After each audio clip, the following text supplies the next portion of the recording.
well, what we were talking about earlier was, Yeah. I'm really into like podcasts and stuff. Right, And then, right. like, I'm about 30 days behind. Mm.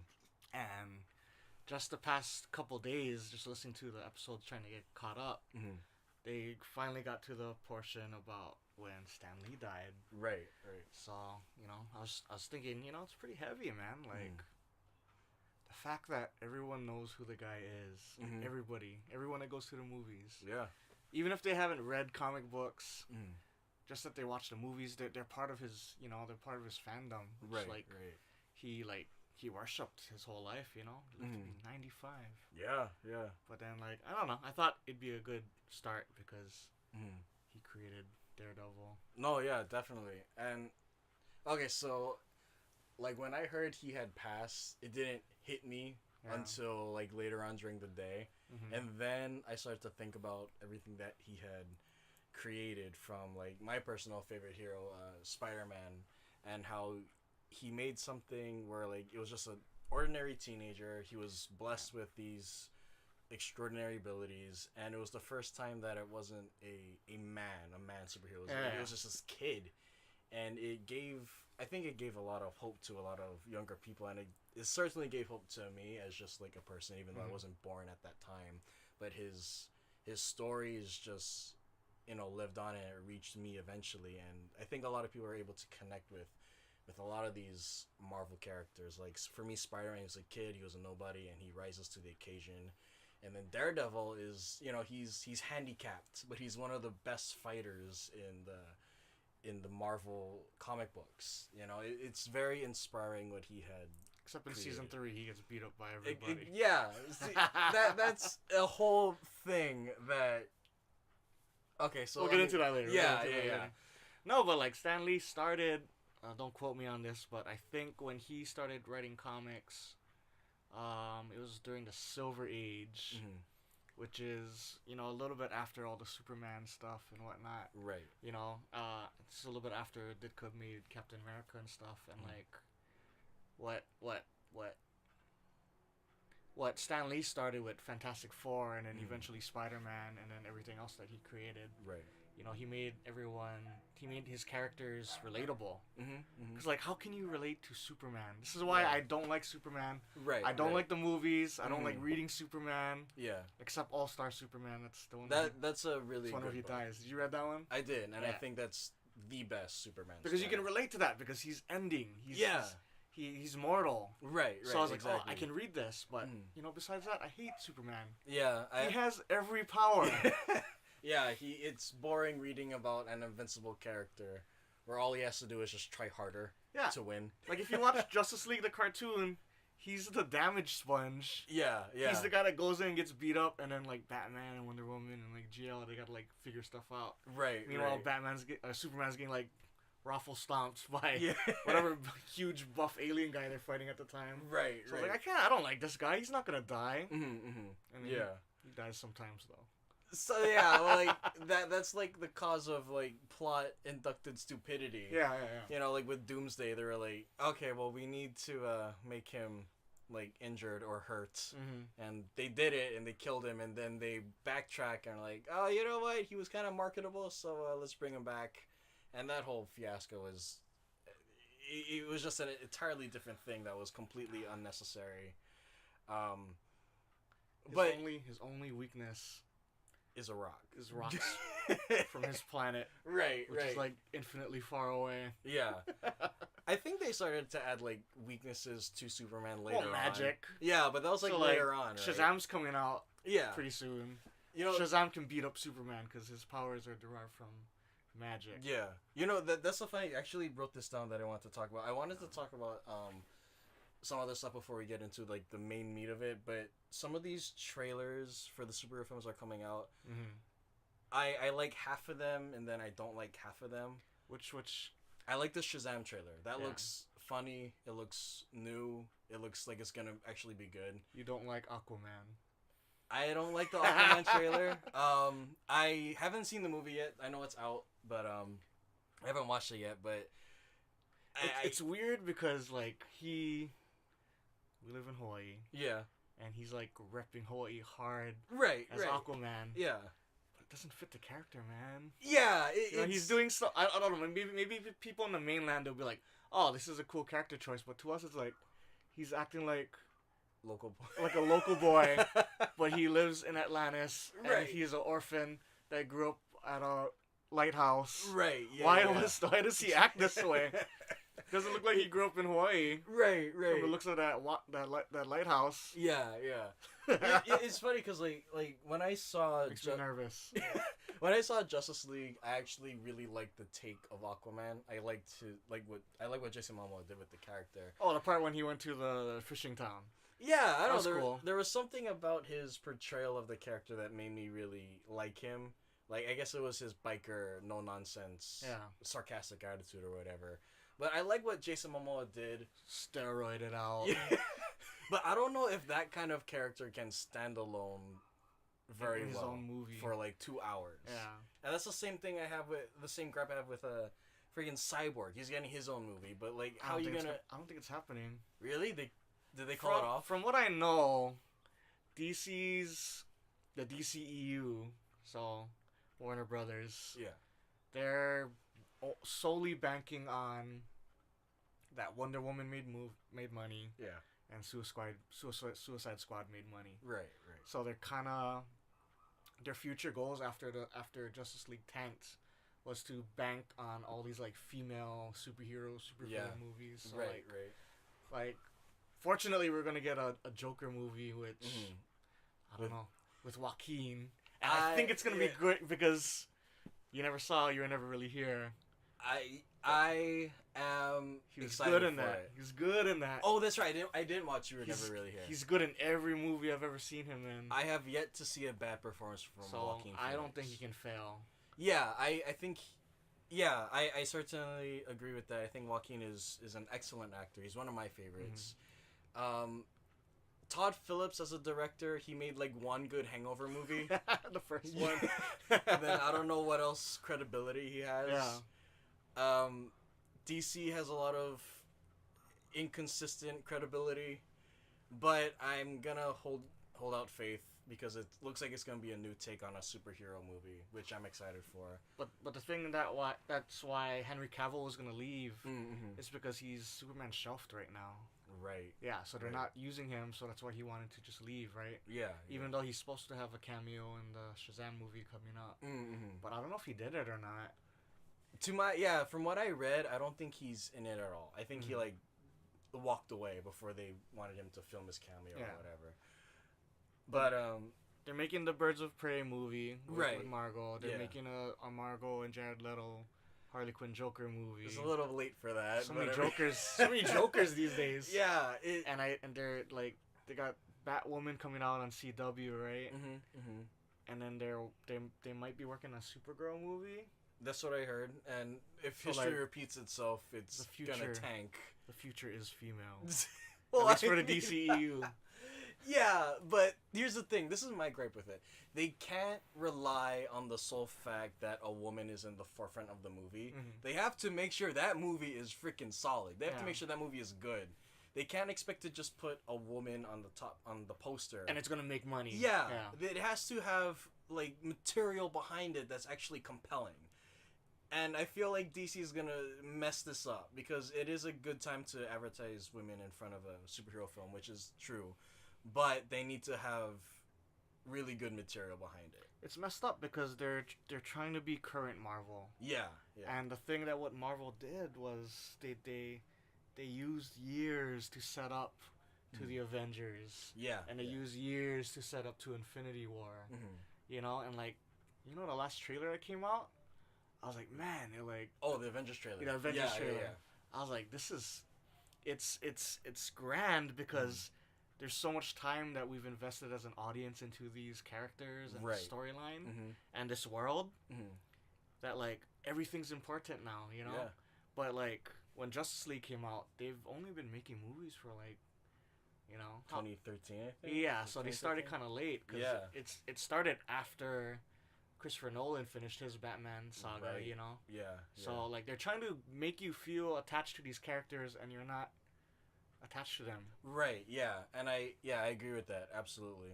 And like that's the thing that Marvel had. They had time. DC is like, oh, we better hop on this money train. Oh. And they're like years late. I mean, Yeah, to yeah. me, that's what I think is going on in their heads. Do you like Superman? Kind of, not really. Okay, he's dead, and then you don't care. Yeah, exactly. But like exactly. if Tony Stark gets like smashed a little bit, or he gets blasted good, you're like, Yeah. oh no. Yeah. You know. Yeah. But definitely. that's what DC wants you to feel about Superman. But we don't feel that way, man. Right. Exactly. In fact, that moment. I mean, this is a little bit of spoilers for Infinity War, but when Tony goes head to head with Thanos. Is it spoilers if it's been out for a while?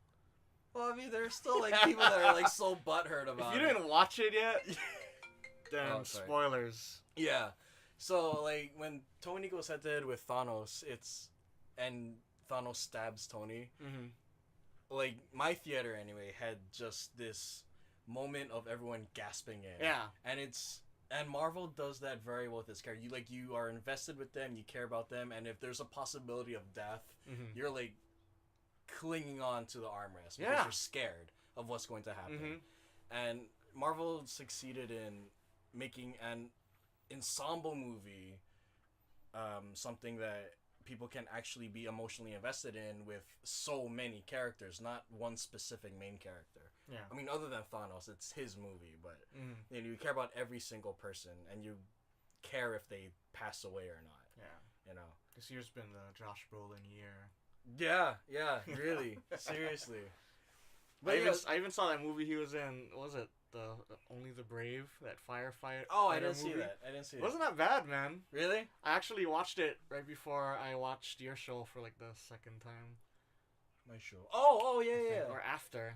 Yeah. Yeah, I think I went to your matinee and then I went to go Oh, that's cool. watch them fight fires.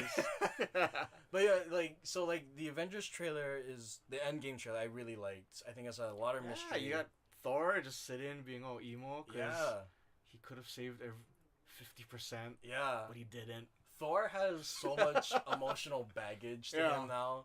It's so impressive. He lost his people. Yeah. He lost his eye. Right. His dad kind of disappeared by the beach. He turned into dust. I guess that's how. And then 50% of the universe is dead because he hit the dude in the face. Right. Right. But the Endgame trailer I really liked. You know what was cool? I didn't think that I would like so much as when Ant-Man is at the door. Something about that one little scene. Spoilers if you didn't see Ant-Man and the Wasp.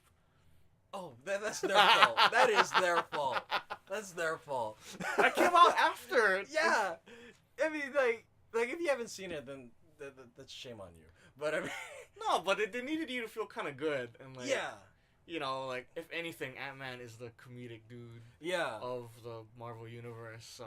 But I love how he walks up to the front door and he's like, "Buzz me in" or whatever. Yeah. And there's this urgency in Paul Rudd's voice, and there's this chipperness, and there's this almost bittersweet thing in his voice. There's so many layers to what he did in that short moment. That's like, oh, what does he have planned? What does he know? How did he get back? Yeah. You know, there's so many things that for me made me question what's going on. Not question, but made me wonder what's going on and how things are gonna get resolved. Because he was in like the. Where's that place he went to? Quantum realm. The quantum realm. The Yeah. micro universe. Right. Oh, shit, you know what? Come over here. That way the mic can there we go. But like, you know, if anything, I think Paul Rudd should have been in Doctor Strange. You think so? He should have been the immortal one. What? Because Why? How long has it been since Clueless? Oh, for God's sake. He looks basically the same. He's immortal. Yeah, that's true. Well, again, going back to it, and like, yeah, it's like, I don't know. I think once they introduced Ant-Man into the universe, I was like, he was needed. Yeah. Because everything was getting so serious, yeah? Right, definitely. And that's something that DC doesn't really have. They have the Flash, kind of. He's kind of, like, sarcastic. Yeah. I don't know. I just have a lot of gripes with Justice League. Just save one person. I hate that movie. That movie's utter garbage. I watched it 3 times before. I was like, nope, this movie's like a. You watched it 3 times? I had to like get a solidified rating for myself. It's like 9 hours. Yeah. Could have watched Lord of the Rings. Could have a better time. Right. To me, Justice League is a 2 out of 10. out of 10. Yeah, you know. It was a 6 the first time I watched it. And then after watching it multiple times, I was 4 points by the third view. It was bad. I was like, I was giving it chances, and I was like, nope, this is bullshit. This is absolute crap. My dream, and this would have to mean that they'd have to stick to their guns, is because they kind of set up Flashpoint.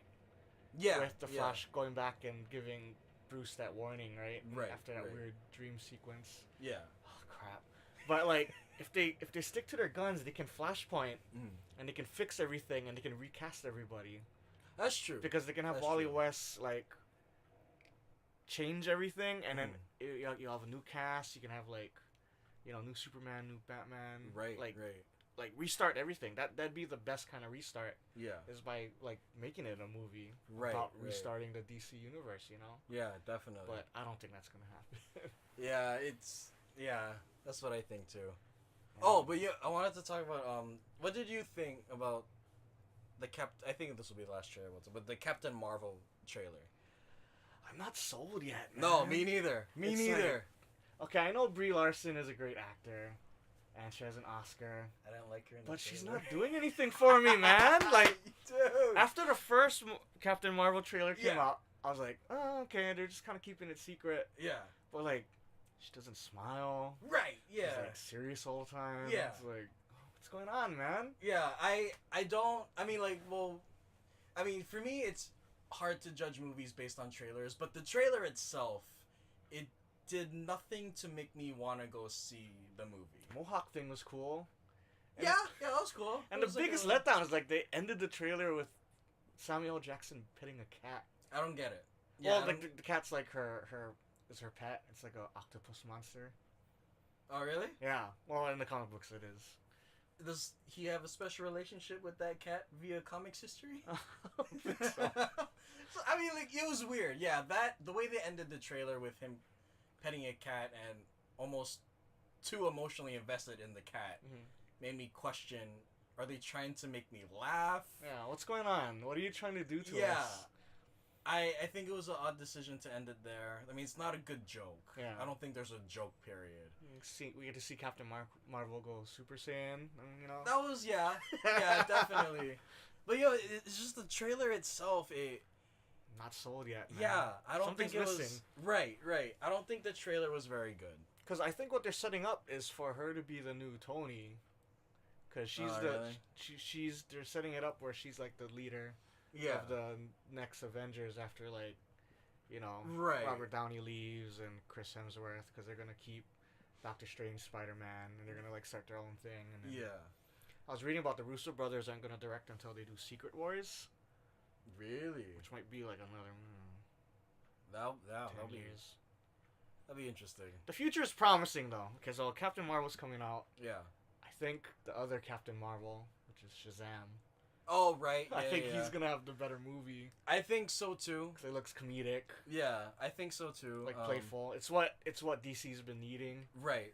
And it's come too late. Yeah, that's true.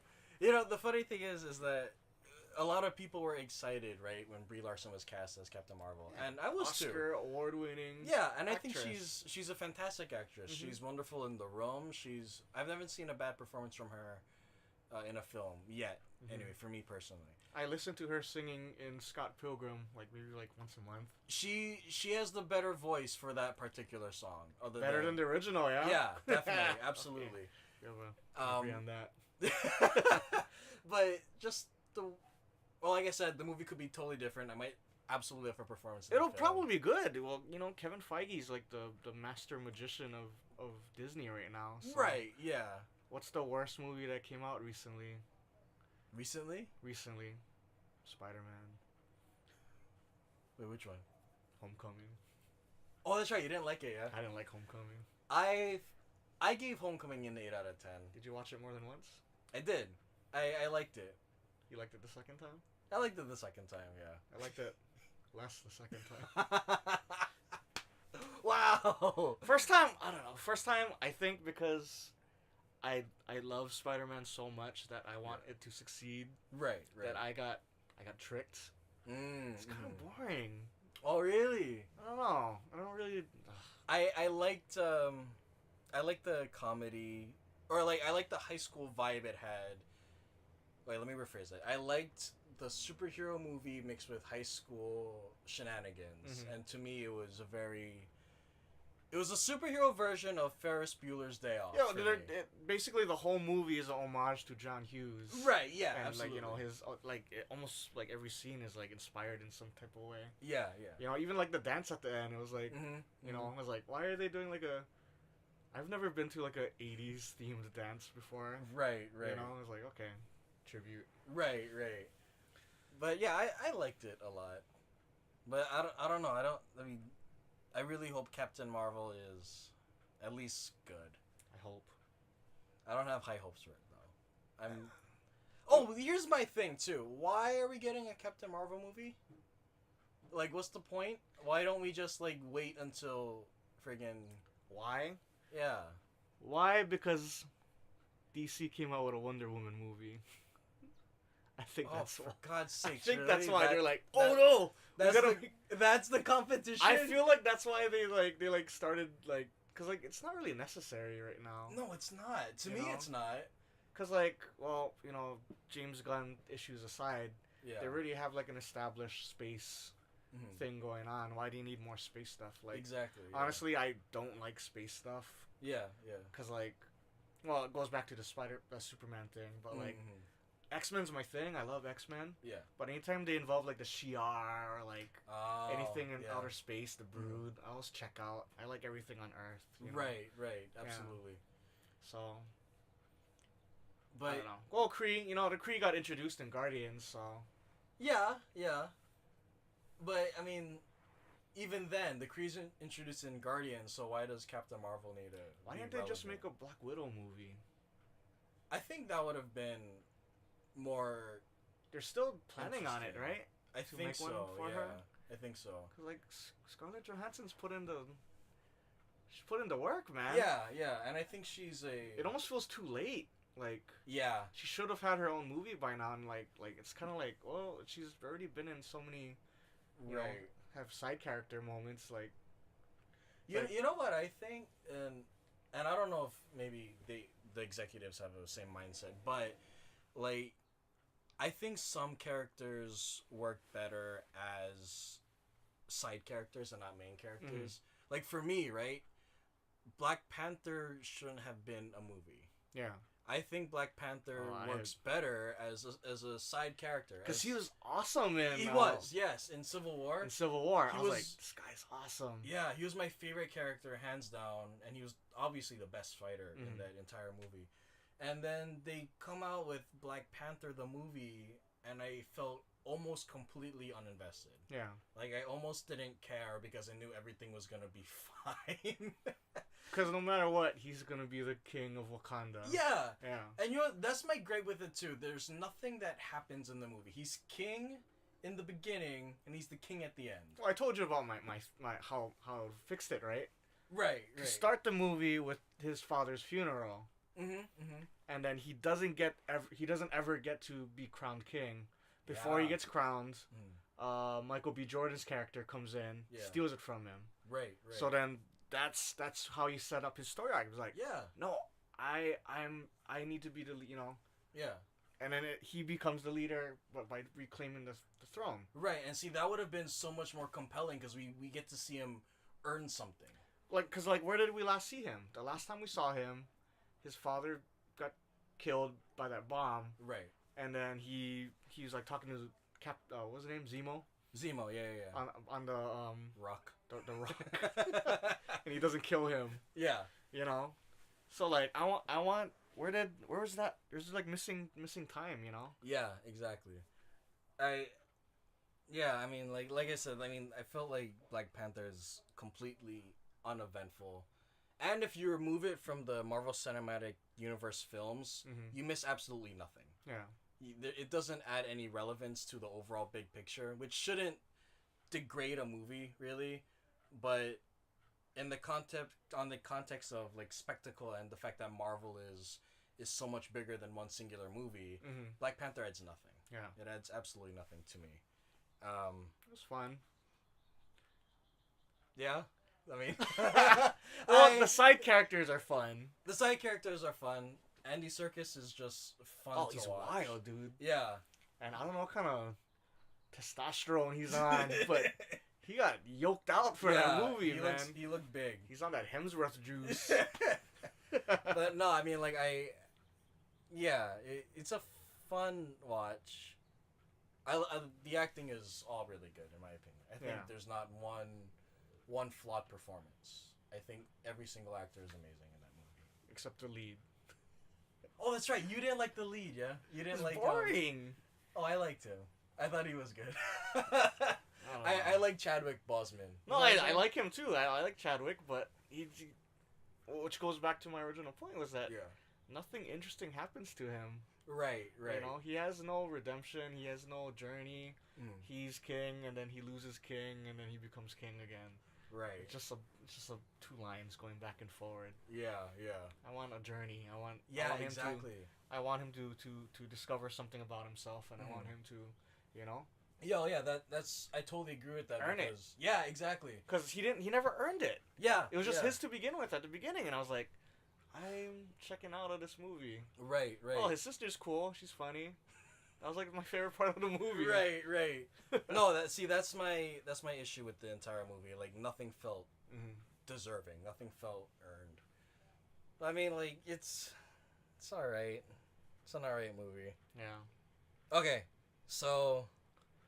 Shoot, you know, actually, this entire conversation is something I wanted to have with you, like, later. I wanted to, like, break down the entire Marvel movies with you. Oh, we can just... we can continue this later. Yeah. Or we can, like, stop here, start the Daredevil thing, because we've clearly strayed from the path. Right. We have. But it kind of leads into a nice little segment of what we are going to talk about. Nice kind of introduction. Yeah, a messy introduction, but I mean... Nice little flex, like, we watch Marvel movies. Yeah. I don't know, we read comic books. Right. Well, that's all my little brothers. Oh. But I wanted to mainly talk about Daredevil Season 3. Charlie Cox. I like Charlie Cox as an actor. Yeah. He's very fantastic, I think. I love Season 1. It's the best one. It is. Yeah. Season 2 was half compelling and half whatever. So the half with Punisher. I mean, and then the half not with Elektra. Right. Yeah. And then Season 3. Okay. Well, like, what did you think of Season 3? That's what I want to know. Okay. I'm still processing it. Well, like, I enjoyed it. And I really had a good time, but I also didn't. And when we finally get to the end, it's like, I feel like Matt has done so much to alienate his friends that he does not deserve to even be talking to them anymore. Right. Like, they forgive him so quick, and I'm like, dude. This guy could have got Foggy's license removed. As a lawyer. He stole his ID. He went into a jail and he, like, beat everyone up. How's Foggy not get into trouble for that? Yeah, exactly. There's like a prison riot, and his ID was used to get the guy in. Yeah. Exactly. How did that not go back to Foggy as some kind of repercussion? You know, be like, dude, you're disbarred. Why? You checked into a prison and you got people beat up and killed, possibly. There's a guy getting stabbed. Yeah, there was Daredevil stumbling out. There's a security guy getting stabbed. I'm like, that guy's dead. Yeah, there's plenty of death that happens in that one shot take. It kind of goes back to Foggy. Yeah. And then like Matt, he like betrays Karen. On so many levels, and like he made her feel bad. But like. I had to come back to save you. I had a chance to get Kingpin. But I had to come back to save you. It's like, dude. Yeah. I don't know. So, like, the what happens with the characters I enjoyed. Like I liked what was going on with Daredevil. I liked the whole, like, this was kind of the season for Bullseye, for Poindexter. And then the Kingpin stuff was, I was really enjoying it. And then when the wife came back, it just kind of all fell apart. Mm-hmm. Yeah? Mm-hmm. Yeah, I absolutely agree with that. So while we're on that topic, I felt that Kingpin and Vanessa had no chemistry this season. No. Yeah. It was gone. Yeah. I felt like it was out the window, and it didn't feel like a directional choice. Yeah. It felt like the actors forgot how to be loving toward each other. Because she wasn't in season 2. Yeah, yeah. And they had all of season 1 to create that chemistry. Right, You know, so it was actually developing as they were filming it. Yeah, yeah. If they're going in chronological order. Right. But, like, it was not there, man. Yeah, and that... And I think it might have been on purpose. See, that's what I suspect as well. Like, when he made her eggs, and she was like, I don't want this. Right, right. See, that's what I suspected, but there's a difference between, like, no chemistry between actors and no chemistry between characters. Because you could see Vincent D'Onofrio, he's, like, trying to look like he still loves her, and he's trying to make things work. But the thing is, I don't think that actress was giving him anything to work with. Mm-hmm. And in her possible character choice, she ruined a lot of her acting opportunities. In my opinion, I think. Here's how you fix it. You completely get rid of that Karen backstory. Yeah, thank you. Get rid of that. Thank you. Take that out. Take that 40 minutes out. Yeah. That was wasted. It was I can't say that word, but and then make it a Fisk and Vanessa reacclimating to each other. Yeah, see, okay. So like shorten that and then lengthen the ending a little bit. Yeah, yeah. You know what? That Karen backstory was completely irrelevant. It had we didn't need to see that at all. Yeah. I don't need to see her for a couple references like, "Oh, I can't go back home." Yeah. Or, "Oh, Dad doesn't want me to come back." Yeah. I killed my brother. That's like there's like 3 moments where like it's like, "Oh, okay." Right. That's why she's like kind of messed up. Yeah. That is definitely the reason why she's messed up, but it doesn't redeem her character. To me, her character is just she's already set up. Yeah, yeah. We didn't need to see that. Exactly. That's why I thought that episode was completely worthless. To see Kingpin's downfall, you have to see him get close to Vanessa again. Yes, exactly. So we can feel like, oh, yeah, that she was his weakness. Right. I can't remember. Okay, since we're paused, got some water. Yeah. But we were talking about the whole Karen Kingpin thing. Right. Yeah. I like I said before, I think the Karen backstory was absolute trash. I don't think we needed to see that period. I think maybe like a couple lines of dialogue, like, or even that scene where she's on the phone with her dad, and then Dad's like, "Sorry, you can't come home," or whatever.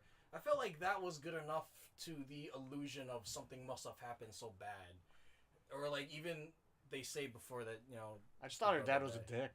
Yeah. But then you find out later, it's like, oh, yeah, she killed her brother, and right.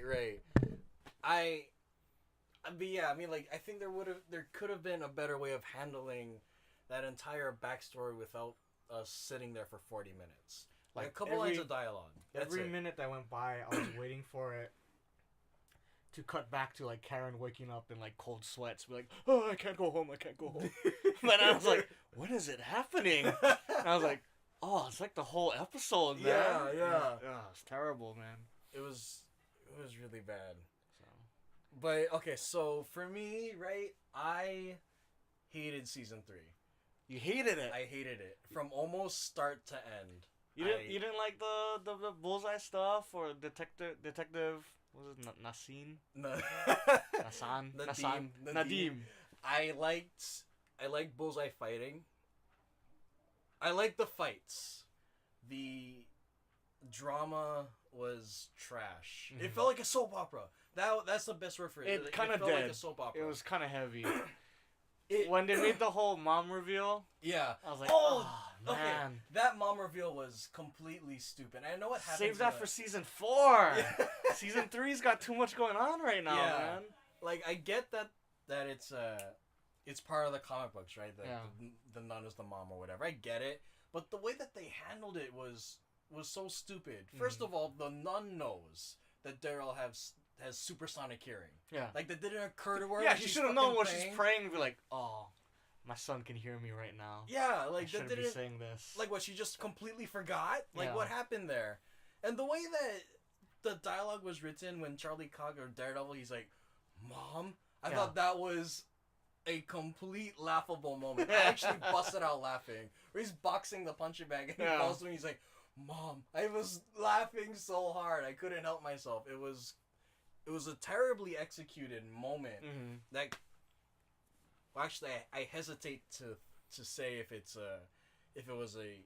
could have been a well-written moment, because I don't think it really is a well-written moment in general. Mm-hmm.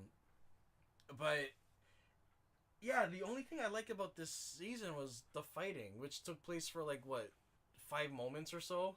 Yeah, the jail scene. The jail scene, when he's trying to fight back those 2 people, when he's trying to get back his abilities or whatever. Yeah, at the beginning. The Bullseye Daredevil fights, I thought those fights were really well choreographed.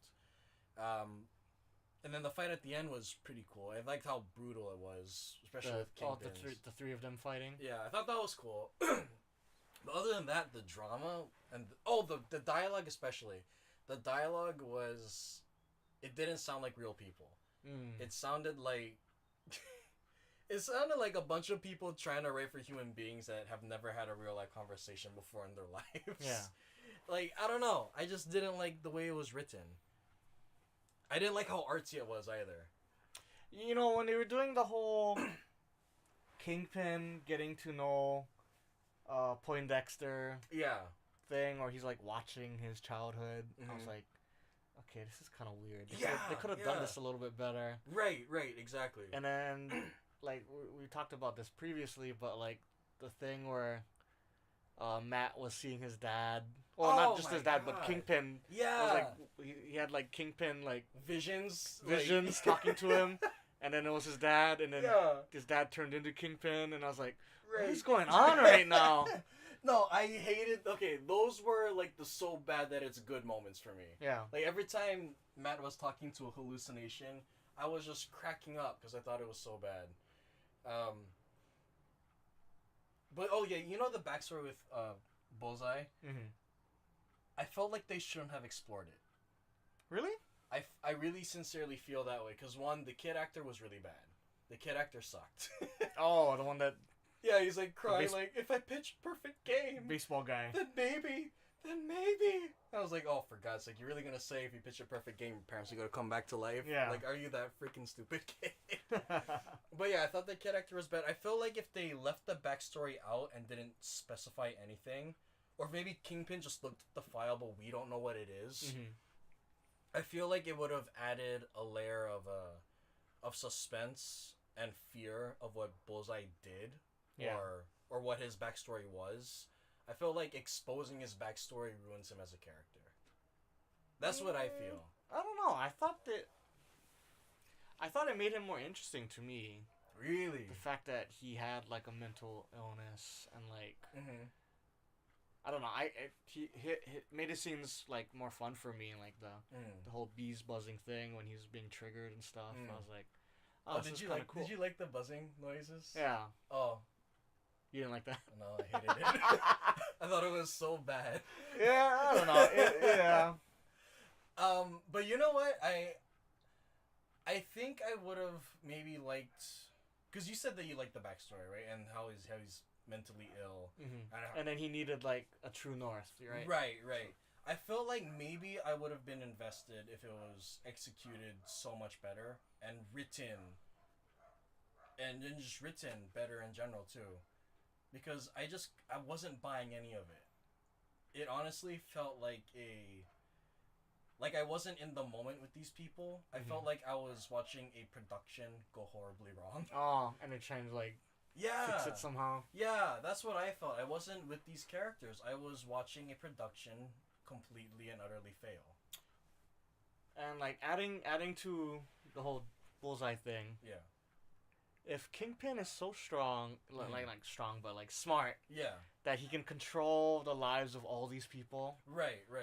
Why wouldn't he get rid of the body of the person he killed so he can have his superhuman... Yeah. You know? That's that's the thing too. What was her name? Was it Lori? No.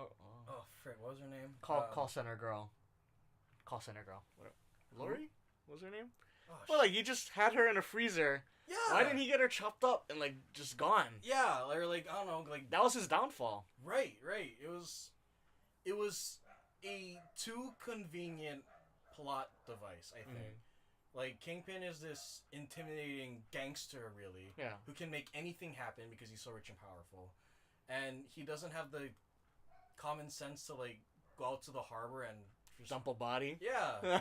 Like, hello. I mean, like, I don't know if that's how gangsters really do it, because, you know, whatever. Or chop them up. Yeah, but, like, it just seemed like a really stupid decision for a character that is supposedly intelligent.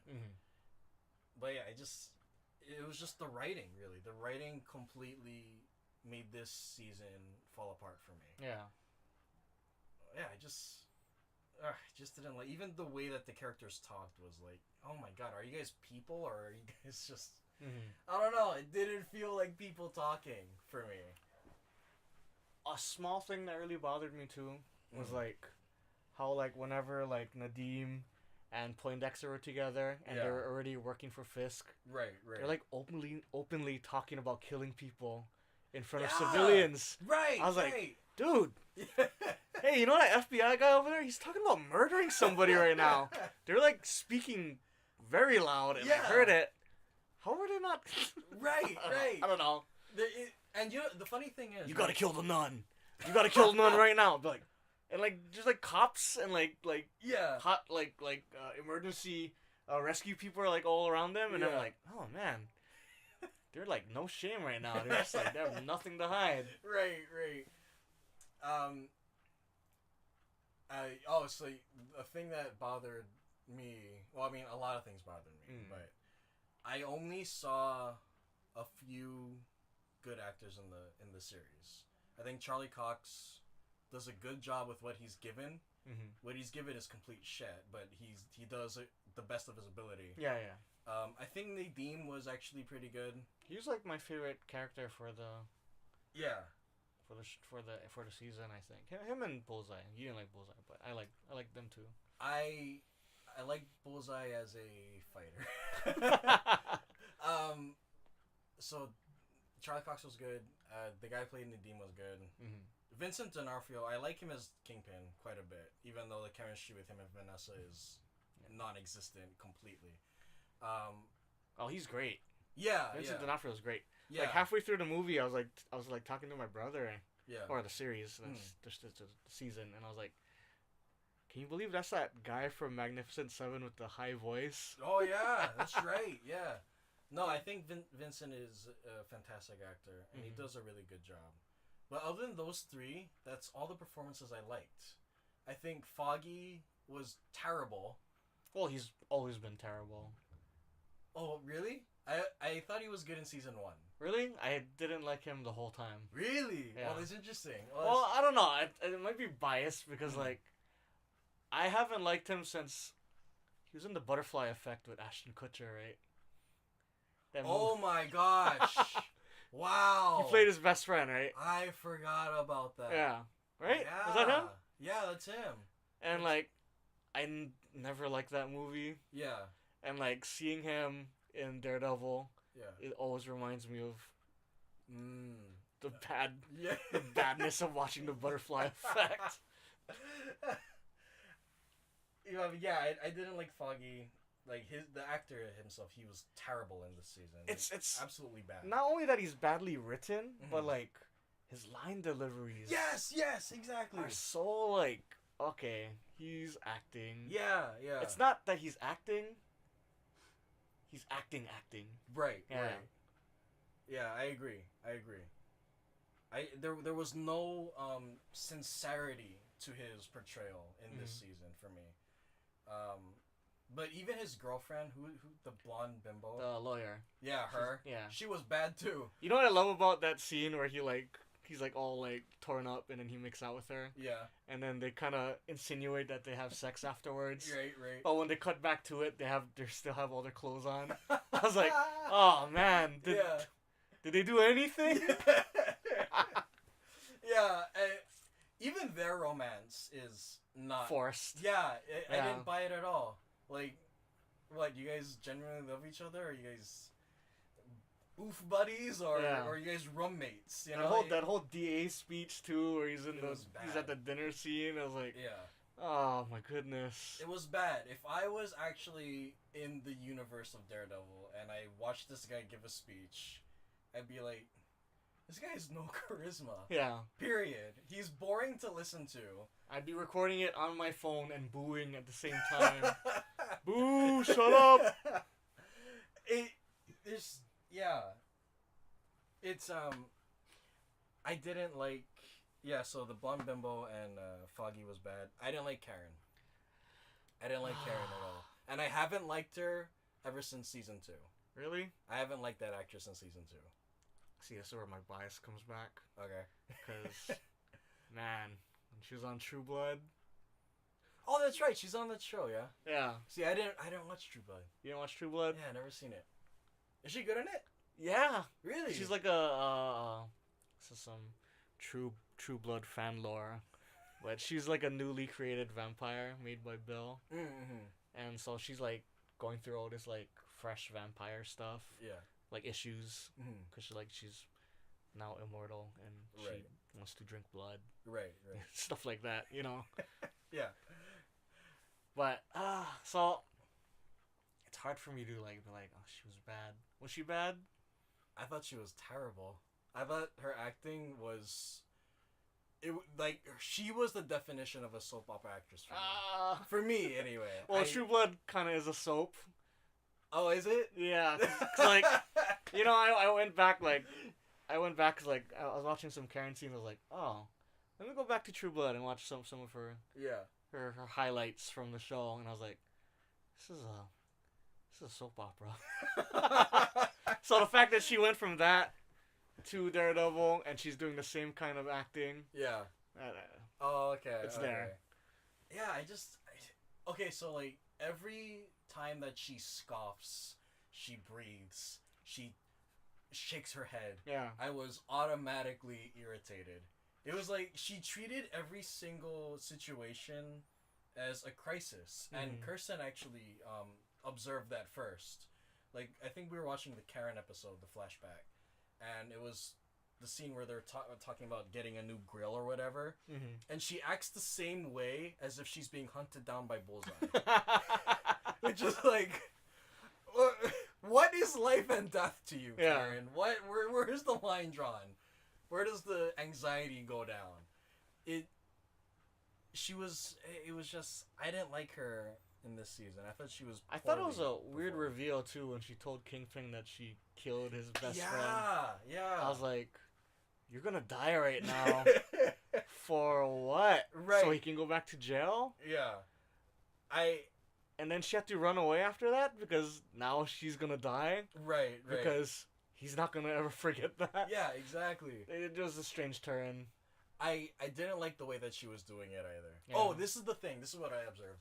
But every time she does this, like, tough girl detective attitude thing, it never felt genuine. It felt like she was...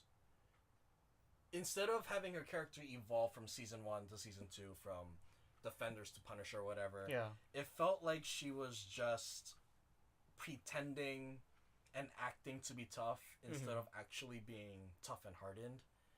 And there was no level of genuine... Oh, that's not weird. There's no level of sincerity to the way that she portrayed Karen Page to me in this season. I was doing some research on Karen Page because for season 3 of Daredevil, they took stuff from Guardian Angel and what was the other one? Born Again. Born Again. Yeah. But then I was like, did you read those? I read them after. But then, like, Karen Page in the comic books, man, she gets AIDS. Oh, yeah. She gets screwed. I was like, oh, man, what is going on? Right. No, she gets put through the ringer. Yeah. That's what it looks like. I didn't read it, but I was reading synopsis, and I was like, this is a tough life for this character, man. Yeah, she gets, like, addicted to, like... Heroin, yeah. And she's a prostitute at some point. Yeah, that's how she gets AIDS. Yeah. I was like, dude. She wants to be an actress. I mean, of course, it has to be an actress. Yeah. Tough life. But, I mean... But our Karen Page, she just kind of... She murders somebody. Yeah. She murders a few people. Right. But, yeah, I just didn't like her portrayal. I think I don't like the character either. Or at least the way that she's written. She's so... I don't know. I think what tricks me is because a lot of her scenes is with Foggy. Mm-hmm. So, naturally, I just enjoy what she's doing more. Right. She's the better actor out of, compared to her and, what's the guy's name? Foggy. Yeah. And she's obviously the more talented actor. But they're both still bad actors. maybe that's why I fell under her illusion. Also, she's hot. So there's that too. She's pretty. Mm-hmm. But I don't think I'm initially attracted to her. Let me cut you off there. Go watch True Blood. I think it's season 4. Season 4. When she's dressed up like Little Red Riding Hood. Oh, Jesus. Oh, man. Shows up to Jason Stackhouse's house, dressed in lingerie with a hood on. Jesus. You change your mind. You'll be like, oh, she's a good actor. She's like, wow. But, okay, so, like, to give Daredevil Season 3 some slack, I did enjoy the fights, though. Oh, yeah. The fights were excellent, I think. The fights were excellent. Yeah. But I wanted to see Matt Murdock back in his suit, man, and it just never happened. Oh, really? Yeah. I like his ninja suit. You like just... Yeah, I don't shirt? know. Yeah. Under Armour shirt and rag. Yeah. I don't know. I've always liked that costume better than the red suit. But that's just a personal preference. I mean, it's not a gripe or anything. It just felt like watching Iron Man 3 all over again, where, like, you just kind of want to see him in the suit, and you don't really get to. Yeah. And, like, and in Season 3 of Daredevil, we never get to see him in the suit. Right. But it had, plot... There's plot reasons why he wasn't. It was because of, Daredevil having his... And, like, if Daredevil got his own suit, it would have looked dumb. Yeah. That's true. But those fight scenes are dope. The fight scenes were excellent. I have one problem with the fight scenes, though. Is that... Okay, so Bullseye is supposed to be really intimidating. Like, he's no nonsense. He'll kill at a whim. Yeah. He doesn't necessarily take risks to eliminate the threat. So when he knocks down Daredevil after taking a brutal beating from him, he finally gets that one lucky shot and he knocks the devil on his ass. The one in the office? The office fight?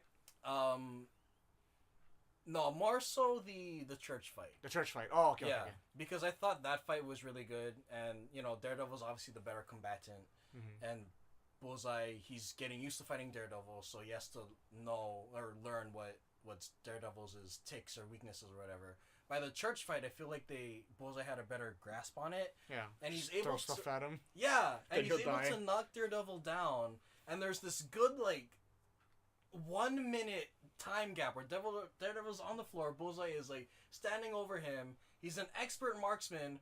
Why doesn't he just throw the baton into his chest or whatever? He looks at Karen. He's like, okay, I better finish this, even though you can't fight as well as Daredevil. Yeah, take care of the guy in front of you. Yeah. And then you can, jog over to Karen wherever she's running away from you. Right.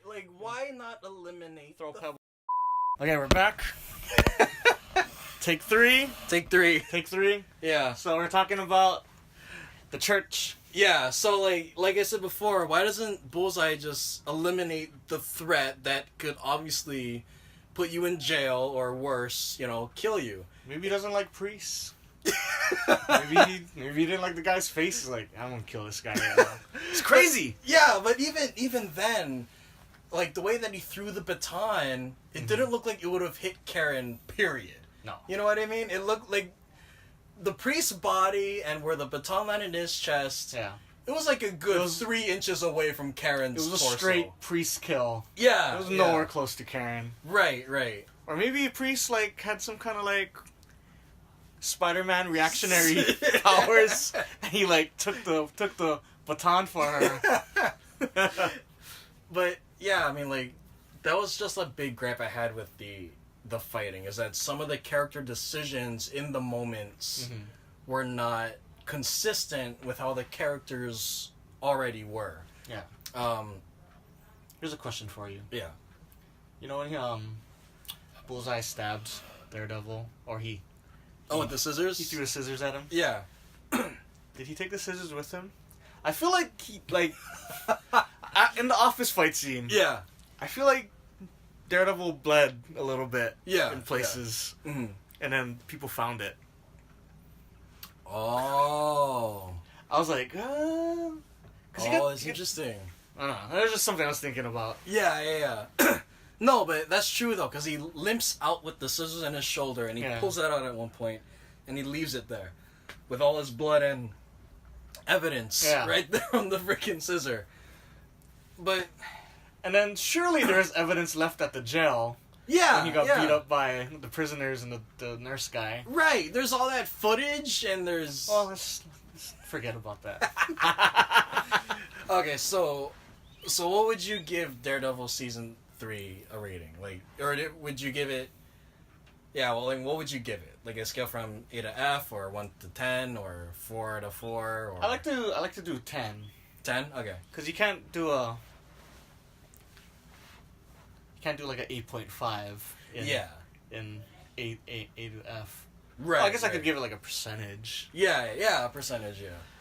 Let's do percentage, because everyone does like 1 through 10 or A, F. I'd give it a 72%. Really? Yeah. Really? Wow. No, see, that makes it weird though, because that's like the equivalent of saying 7 out of 10. Okay, how about out of 4? Out of 4? Yeah. And you can add halves, but only halves. But you wow, taking away like one number from me makes a difference, man. Yeah. Out of 4? Yeah. Probably a 2. A 2? Yeah. It's not a 1. Because there's parts I enjoyed, but I'd give it a 2. Mm-hmm. I give it a 1. A 1? I give it a 1 out of 4. Pretty close. Yeah. It's definitely... Okay, so I'm doing the Roger Ebert thing, but it's definitely a thumbs down for me. It's a thumbs down? Yeah. It's kind of a neutral thumb for me. A neutral thumb? Yeah, it's kind of like, you know, if you like it, watch it. If you don't watch it. Right. I didn't have a bad time, but I didn't have a good time. Yeah. But I liked what I saw. Mm-hmm. Well, okay, so when the Deem was like went to his boss's house and she shot the dude in the face. Yeah. And then he realized that everyone's under their control. Yeah. And then everyone, even like Foggy, was like, I'm even under his control. Yeah. Kingpin controls everything. Right. That's when I got super invested. I was like, dude, this guy is a mastermind. Yeah. And then they lost me. They completely lost me at the end of the fight between Daredevil, Bullseye, and Kingpin. Yeah. I was so hyped up going into that fight. I was like, oh man, it's a showdown. Yeah. And just how the fight ended with the wife standing there. Yeah. And then Bullseye's on the ground with his broken back. And then, like, you know, Daredevil wins and he's punching Kingpin. Right. You're going to go to jail. I thought that speech was bad. I was like, you lost me, man. Yeah. You went out from a 3 out of 4 Yeah. to a 2 out of 4. I thought that speech, like, you will go back to prison. I'm like, oh, for God's sake, what are you saying? He's going to do the same thing again. Yeah, exactly. He's going to take over the prison and he's going to find a way to get out. Yeah. So, I mean, I thought, the season itself was bad. You know, you convinced me. Me.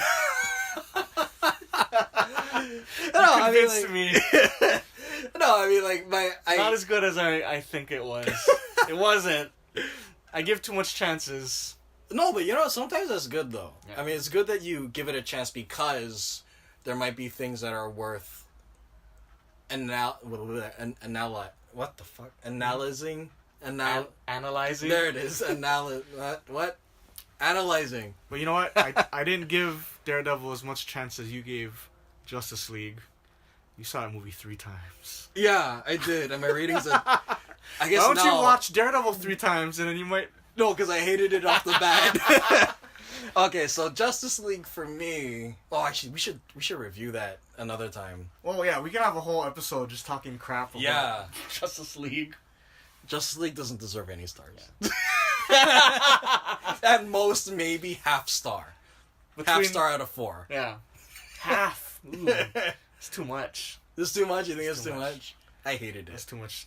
You're giving them too much. Oh, I'm giving it too much credit. I give them 0.25 stars out of 4 stars. There's 4 stars. You get one leg of the star. Of 1 star. Yeah. Okay, so... Well, let's wrap up this Daredevil thing. Yeah. Okay. So anyway, yeah, Daredevil season 3 for me, 1 out of 4. Then you said it was 2 out of 4. 2 out of 4. 50%. Yeah. I liked 50% of it. Mm. Let's just say that.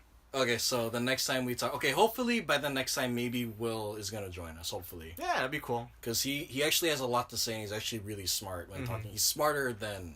Well, he's definitely smarter than I am. Because he actually went to school for filming and everything. Nice. So, like, he's really intelligent. I have a critical eye. Yeah. We're just casual observers. Okay, so what film do you... Well, actually, no, I want to talk about Spider-Verse with you. Okay. When you see it. Yeah, sometime this week maybe. Cool, because the movie is really good. I highly recommend it. But I want to actually have a debate with you. Hey, save it for the review. Yeah. Okay, so next review is Spider-Man Into the Spider-Verse. And, okay, so recommend something to me so that we both have something to recommend to each other. We have, 2 things to talk about. Let me look at your DVD collection and let me recommend something to you. No, it has to be something that you've seen that maybe I haven't seen or something. Let's see. I was looking at Anomalisa. That was a good movie. Did you see Adaptation? Yes, I did. Oh, never mind. Okay, let me think. What's a good movie that I don't think no one's seen? Have you seen Speed Racer? Oh, God. No, I haven't. Watch Speed Racer. Oh God. There's. Oh Jesus Christ. Watch Wachowski's Speed Racer. I gave you a good film to check out, and you're giving me... I got it on Blu-ray, baby. I can give it to you.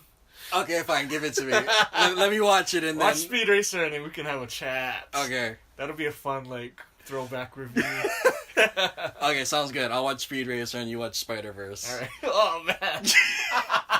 Ray, you give me the shit movie. Hey, I have it on Blu-ray. It's one of my favorites. Is it really? But I want to know what you think. Okay. I haven't seen it. I can't say it's a shit movie yet. So. Yeah. You see? Give it a chance. Give it a chance. Okay, so hopefully we get another podcast out later on.